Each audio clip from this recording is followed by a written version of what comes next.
we can actually have different languages. For each language, we actually, for each box, you can also say, I want to use another language, for example. Let's say you want to use Spark SQL, then you actually can say just also with this so-called magic command, SQL, that we are using now, select from, let's say, human resources department. We can drag and drop it here. Yeah, exactly. So what we see here is exactly what we would expect here, very similar to T-SQL code, like I said before. So the only difference what we have here is limit 1,000 instead of in the same statement in T-SQL would be select top 1,000.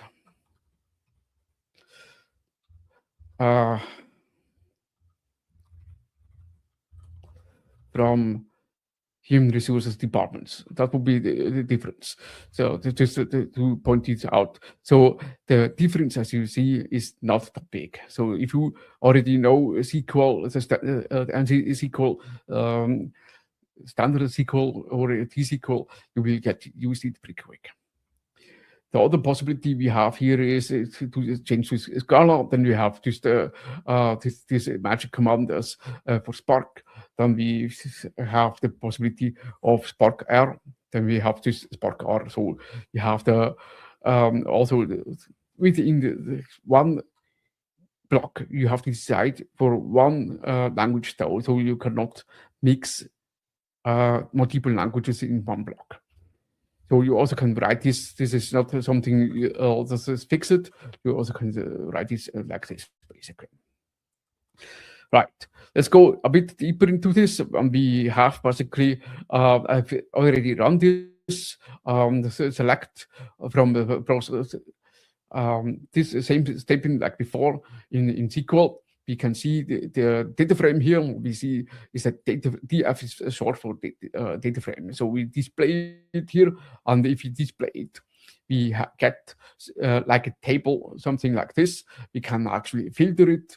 We have the possibility to use like the column, for example. We want to just to have some columns to see.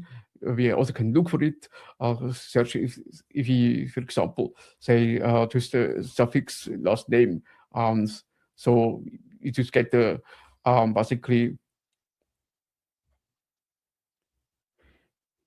a filtered thing. So also could, for example, look for this ID 1016, for example. We can also just filter it and find it. Then we will get all hits for 1016. That's somewhere in this table. We also have the possibility, I almost forgot that, I just saw this before, to comment it. I really also like this functionality, because if someone doesn't know what this command is doing, could ask, or maybe even ask, there is an error, can someone help me? You even can tag people with an @ for example. So we have the possibility to also chat with other people with the same thing in a notebook, pretty much like if you use, for example, Confluence. Yeah, but we also have the possibility is we can also create a chart of this and have a quick analysis of it. It is very quick. We can also pick the chart we want. Maybe it is something like this, and we will get a very quick and nice chart. We also can go much deeper into this, but that would be now going too far for this session. Another possibility is to use SparkR. For example, we can use libraries, like I said before, to say heads results.